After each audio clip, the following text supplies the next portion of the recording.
News 18 Rajasthan. मैं हूं आपके साथ मनोराज सक्सेना। नमस्कार, बहुत स्वागत है आप सभी का। न्यूज 18 प्राइम का वक्त हो चला है। मैं आपके साथ ममता तिवारी। शुरुआत करते हैं खबरों की। सबसे पहले बात बारिश की कर लेते हैं, क्योंकि बारिश का मौसम आते ही हर तरफ जल प्रलय की तस्वीरें देखने को मिल रही हैं। क्या पहाड़, क्या मैदान, हर जगह पानी ने कब्जा कर रखा है। पहाड़ों पर जमीन खिसकने से हड़कंप मचा है, तो मैदानी इलाकों में नदियों के रौद्र रूप ने धारण कर रखा है। देश में बारिश और बाढ़ ने कितना कोहराम मचाया, इस रिपोर्ट में समझिए।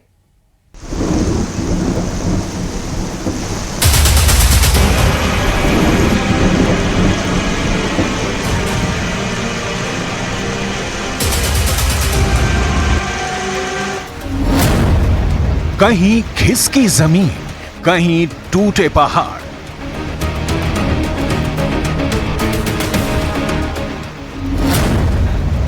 पानी का प्रहार, मुसीबत मूसलाधार।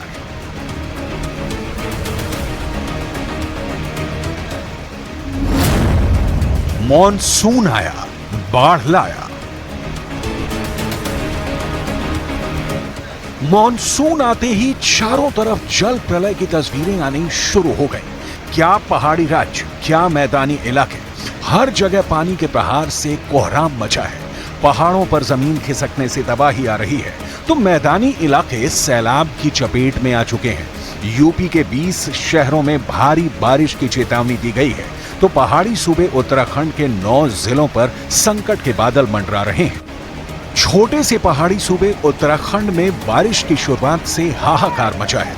नदियां उफान पर हैं, रास्ते जैम हो गए हैं, पुल टूट रहे हैं। उत्तराखंड के मैदानी इलाकों में बेशुमार बारिश से हाय तौबा मची है। इस बीच हल्द्वानी से रोंगटे खड़े कर देने वाली तस्वीरें सामने आई। अचानक हुई बारिश के बाद पहाड़ों से सैलाब उतर गया था। इस बात से बेपरवाह मोटरसाइकिल पर सवार 2 लोग इस सैलाब को पार करने की कोशिश करने लगे। इस मंजर को देखने वाले दहल गए थे। पलक झपकते ही ये मोटरसाइकिल सवार उफनती धारा की चपेट में आ गए। पल भर में समूची मोटरसाइकिल समेत दोनों बहने लगे। मौके पर चीख पुकार मच गई। गनीमत इस बात की रही कि दोनों मोटरसाइकिल सवार सैलाब में समाने से बच गए।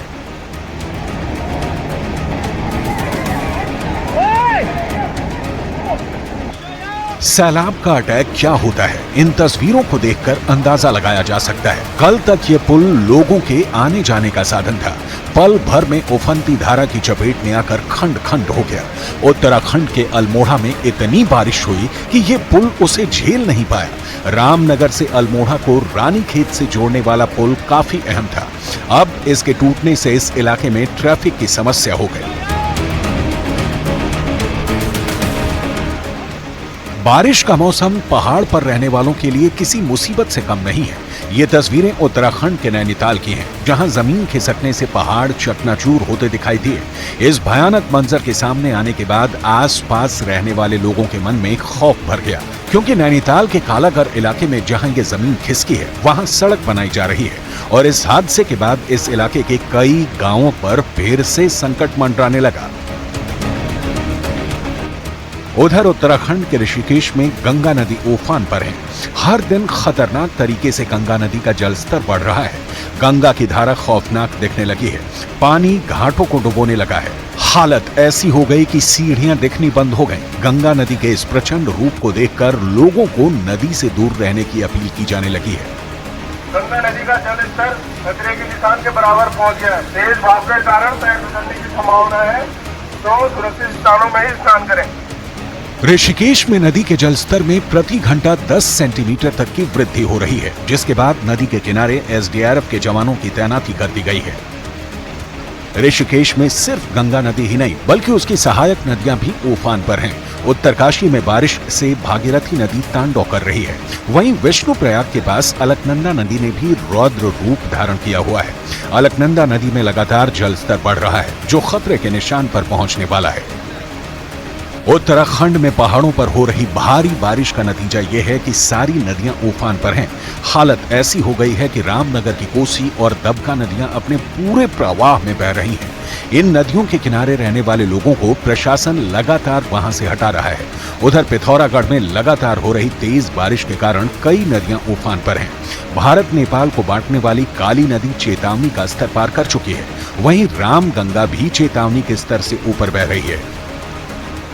पहाड़ों के साथ साथ मैदानी इलाकों में बारिश ने त्राहिमाम मचा रखा है। यूपी के कई जिलों में भारी बारिश का अलर्ट है। कई जिलों में भारी बारिश हो रही है, जिसकी एक तस्वीर मुजफ्फरनगर से सामने आई। एक नहर में अचानक से पानी बढ़ने से सड़क ने सरेंडर कर दिया और थोड़ी ही देर में सड़क की जल समाधि हो गई, जिसके बाद नहर के दोनों इलाके एक दूसरे से कट गए। पहली बार चढ़ के नहर आई है और आने के बाद में बम्बा पहले रिसा और रिसने के बाद में यहाँ ये टूट गया, तो इससे किसानों को बहुत नुकसान हो रहा है। फिलहाल ये रोनी का खेत है, इसमें टूट गई है। यहाँ आके देखा नहर के नीचे बम्बे लग रहे हैं, लोगों ने लगा रखे हैं और वहाँ को पानी रिस कर अपना टूट गई नहर। इससे कई गाँव का रास्ता अवरुद्ध हो गया है। 10-12 गाँव पड़ते हैं रोड पे। यूपी के मुरादाबाद में भारी बारिश का कहर माने या नगर निगम की लापरवाही, पूरा मोहल्ला टापू बना नजर आ रहा था। हालात ऐसे हो गए थे कि एक घर से दूसरे घर तक जाने के लिए लोग नाव का सहारा लेते दिखाई दिए। लोगों के घरों में बारिश के पानी ने कब्जा कर लिया है। हम सर नाव चलाते हैं यहाँ पे। अच्छा।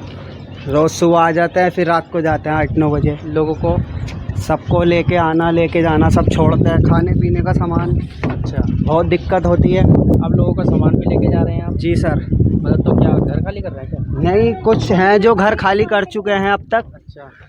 अब जो है उन्हें तो जिसका कुछ नहीं है, मतलब जो है किराया वैसे भी रहते हैं सभी। अच्छा। घर खाली कर रहे हैं ज़्यादातर? जी सर। उत्तर प्रदेश के साथ साथ महाराष्ट्र भी भारी बारिश की जद में है। वहां के ठाणे जिले से हैरान करने वाली तस्वीरें आई हैं। ठाणे के शाहपुर में लोगों के आशियानों में पानी भर गया, जिसके बाद पूरी जमी जमाई गृहस्थी बाढ़ की चपेट में आकर चौपट हो गई। ठाणे के शाहपुर में भारी बारिश के चलते कई इलाकों में पानी भर गया है, जिसके बाद एनडीआरएफ की टीम लोगों को रेस्क्यू करके उन्हें सुरक्षित स्थानों पर लाते देखी। उधर नवी मुंबई में तेज बरसात के चलते निचले इलाकों में पानी भर गया। पनवेल में सुबह से हो रही भारी बारिश के कारण पानी जमा होना शुरू हो गया है, जिसके बाद कई इलाके पानी की चपेट में आ गए। उधर पनवेल के कलमबोली इलाके में भारी बारिश के बाद सड़कों पर सैलाब उमड़ आया। जबरदस्त जल भराव के चलते गाड़ियां फंस गईं। पानी में कई कार और बसें फंसी हुई दिखाई दी।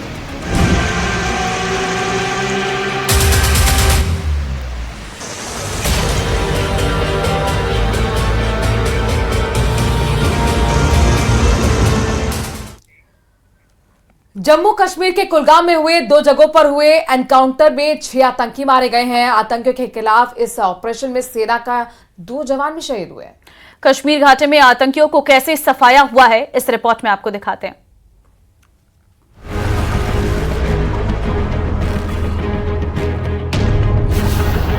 कश्मीर घाटी में आतंकियों का ताबड़तोड़ सफाया।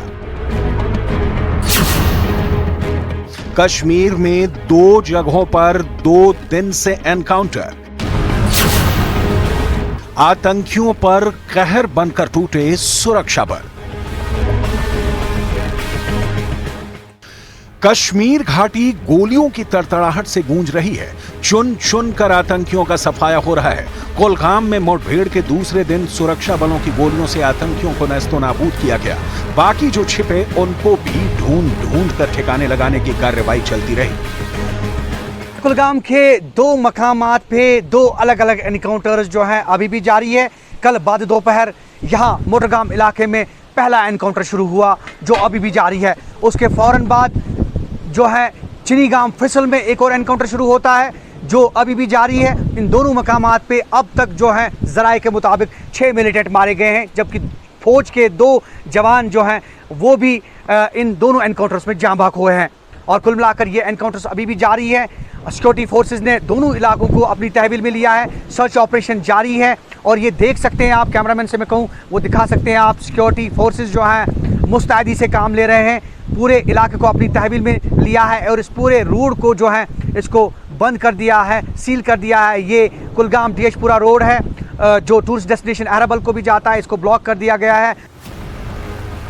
जम्मू कश्मीर के कुलगाम में 2 अलग-अलग जगहों पर एनकाउंटर हुए, जिसमें हिजबुल मुजाहिदीन के ऑपरेशन कमांडर को ढेर करने का दावा किया गया। आतंकी फारूक अहमद भट्ट के मारे जाने की खबर को बड़ी कामयाबी मानी जा रही है।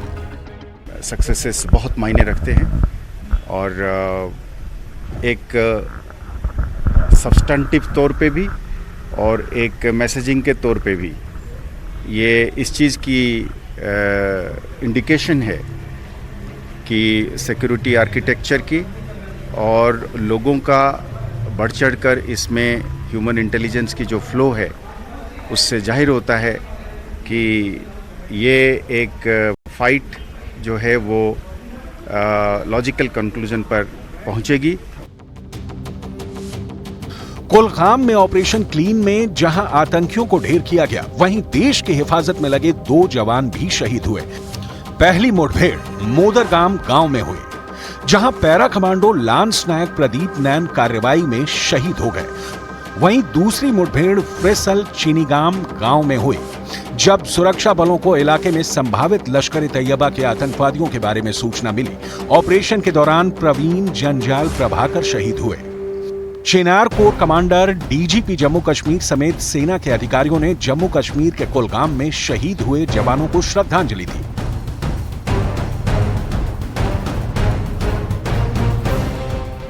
टेररिस्ट्स का भी होने का खबर मिली है, तो इसकी जब कंक्लूजन पे आ जाएगा तब हम सटीक तौर पे ये कह पाएंगे कि तंजीमों के हिसाब से कि क्या एक ही तंजीम के थे या एक से ज़्यादा थे। चीनीगाम में शनिवार की दोपहर से मुठभेड़ शुरू हुई थी। शाम होते होते जवानों ने 4 आतंकियों का एनकाउंटर कर दिया। ड्रोन कैमरे पर सभी की लाशें दिखी।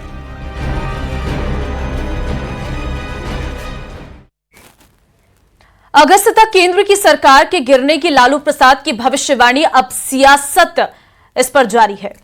एनडीए नेताओं ने लालू प्रसाद को दिन में सपने ना देखने की नसीहत दे डाली है।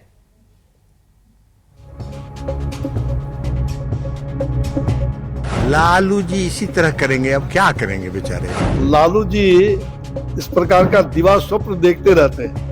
सक्रिय राजनीति में रहें या ना रहें, लेकिन कुछ नेताओं को ये बखूबी पता है कि चर्चा में कैसे बने रहना है।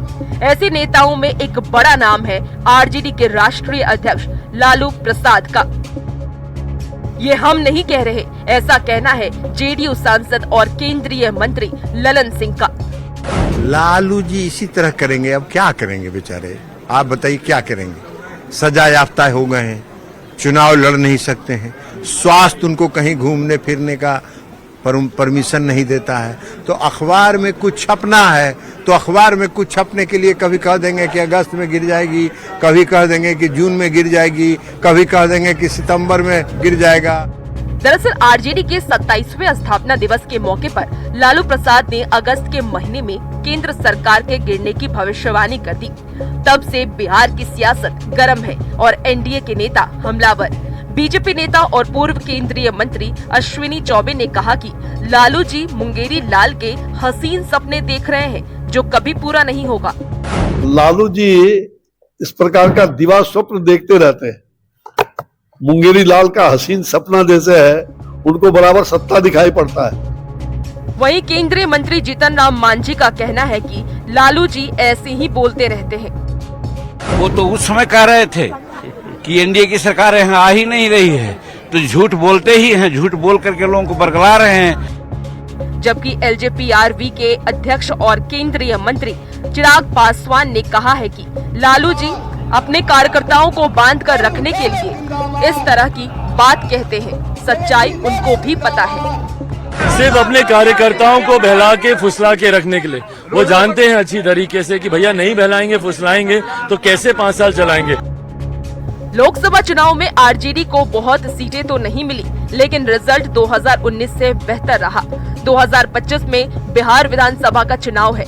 ऐसे में लालू प्रसाद ने भले ही कार्यकर्ताओं को एकजुट रखने के लिए बयान दिया हो, लेकिन बयान की वजह से वो चर्चा में तो आ ही गए हैं। न्यूज़ 18 के लिए पूर्णिया से आनंद अमृतराज और भागलपुर से आशीष रंजन के साथ ब्यूरो रिपोर्ट। बिहार के बाद आपको झारखंड लिए चलते हैं, जहां पर सोमवार को हेमंत सोरेन सरकार का फ्लोर टेस्ट है। फ्लोर टेस्ट के लिए बुलाए गए इस विशेष सत्र को लेकर सत्ता पक्ष और विपक्ष ने पूरी तैयारी कर ली है। और यही नहीं, कल ही मंत्रिमंडल का विस्तार भी संभव है। सवाल है कि इस बार किसे मिलेगा मंत्री बनने का मौका।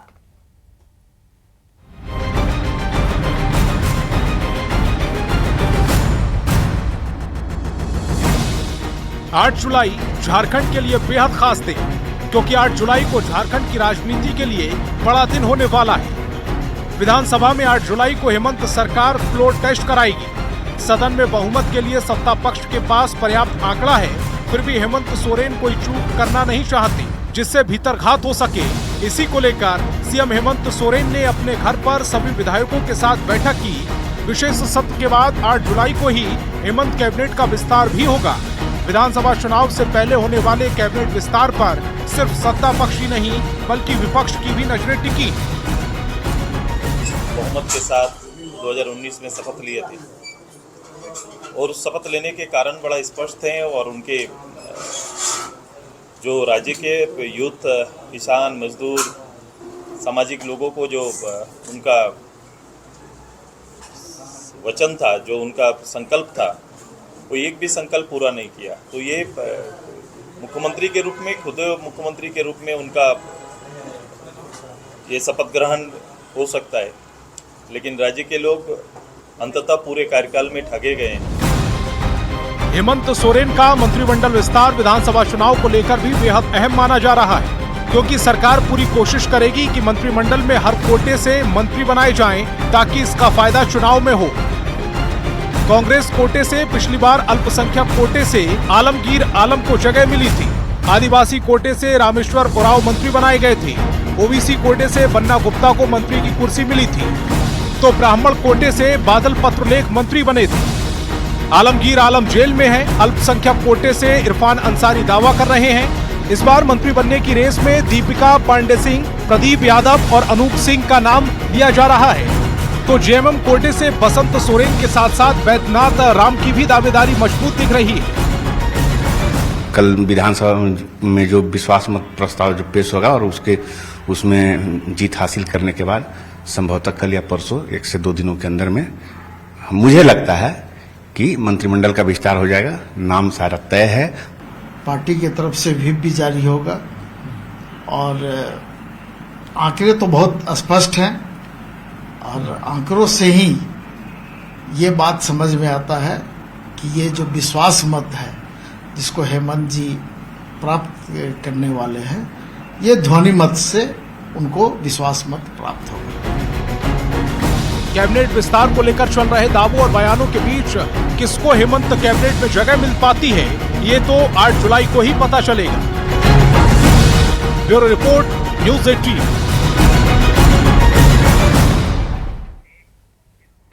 आज की तारीख में 90% गाजा खंडहर बन चुका है। हर तरफ मलबा है, रोते बिलखते लोग हैं। लेकिन फिर भी इजराइल अपने हमले बंद करने को तैयार नहीं है। इजराइल के हमले में हर रोज लाशें बिछ रही हैं। इसीलिए कल तक मौत का कारोबार करने वाला हमास सीज फायर की रट लगा रहा है। लेकिन नेतन्याहू ये युद्ध तब तक खत्म करने के लिए तैयार नहीं जब तक उनकी आखिरी कसम पूरी नहीं हो जाती।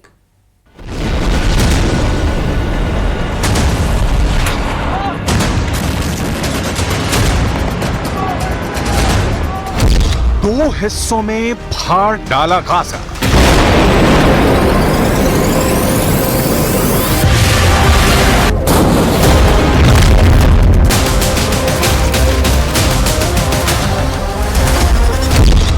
जमीन में दफन हुआ हमास।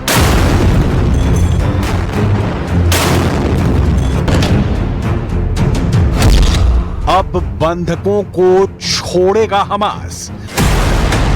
आज स्पोर्ट्स की कर लेते हैं। जिम्बाब्वे के साथ पहले T20 मैच में हार का बदला भारत ने एक दिन बाद ही ले लिया। भारत ने जिम्बाब्वे को पूरी ऐसी धूल चटाई है कि पूरा देश झूम उठा है। अभिषेक शर्मा के शतकीय पारी की बदौलत टीम इंडिया 284 रनों का बड़ा स्कोर खड़ा कर लिया है और 100 रनों से जीत हासिल की है। यह रिपोर्ट देखिए। हरारे में अभिषेक का तूफान, झूम उठा सारा हिंदुस्तान। इंडिया ने ले लिया बदला, जिम्बाब्वे को 100 रन से कुचला। जिम्बाब्वे के साथ चल रही 5 T20 मैचों की सीरीज के पहले मैच में हार का बदला इंडिया ने ले लिया है। हरारे में अभिषेक का ऐसा तूफान चला कि जिम्बाब्वे की टीम तिनके की तरह उड़ गई। भारत ने 100 रनों से जिम्बाब्वे को हरा दिया है। भारत ने जिम्बाब्वे के आगे 235 रनों का लक्ष्य रखा था, जिसके खिलाफ जिम्बाब्वे की टीम 134 रनों पर ढेर हो गई। जिम्बाब्वे के खिलाफ दूसरे T20 में नीली जर्सी वाले भारतीय शेरों ने ऐसा दम दिखाया कि सालों साल इसे याद रखा जाएगा। पहले मैच को 13 रनों के अंतर से गंवा चुकी टीम इंडिया ने दूसरे T20 में जो खेल दिखाया, हर तरफ बस उसकी ही चर्चा हो रही है। डेब्यू मैच में 0 पर पवेलियन लौटने वाले अभिषेक शर्मा ने हरारे में अपने बल्ले से विरोधी खेमे में हाहाकार मचा दिया। अभिषेक शर्मा ने तूफानी खेल दिखाते हुए मात्र 46 गेंदों में शतक ठोंक दिया। हालांकि इससे पहले कप्तान शुभमन गिल सस्ते में पवेलियन लौट गए, लेकिन उसके बाद अभिषेक और ऋतुराज की जोड़ी पिच पर ऐसी जमी कि जिम्बाब्वे के गेंदबाजों को एक मौका भी नहीं दिया। पहले बल्लेबाजी करने उतरी टीम इंडिया के बल्लेबाज अभिषेक शर्मा ने 14वें ओवर में सेंचुरी पूरी की। उन्होंने लगातार 3 छक्कों के साथ शतक पूरा किया। अभिषेक ने 46 बॉल पर सेंचुरी पूरी की, जिसके बाद वे जिम्बाब्वे के खिलाफ T20 मैच में शतक जमाने वाले पहले भारतीय बल्लेबाज बन गए हैं। अभिषेक और ऋतुराज ने 132 रन की साझेदारी की। उधर अभिषेक के पवेलियन लौटते ही रिंकू सिंह मैदान में आए और आते ही छा गए। रिंकू और ऋतुराज गायकवाड़ ने अपने बल्ले से वो कमाल दिखाया कि पूरे मैदान पर रनों की बारिश नजर आई। रिंकू सिंह ने 22 बॉल पर 48 रन का योगदान दिया। अभिषेक शर्मा सबसे कम पारियों में शतक लगाने वाले बल्लेबाज भी बन चुके हैं। पहले मैच में बिना खाता खोले जाने वाले अभिषेक ने बता दिया कि आखिर उन्हें बतौर ओपनर टीम में स्थान क्यों दिया गया है।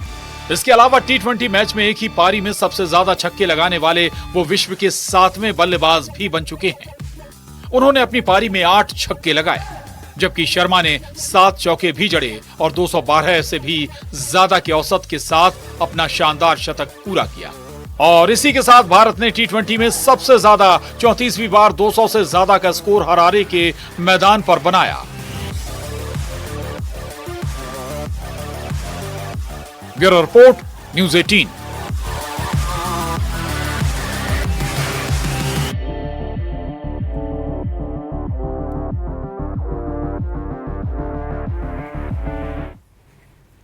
चलिए, फिलहाल न्यूज़ 18 प्राइम में खबरों का सिलसिला यहीं थमता है और आगे देखिए बाबा के ठग कथा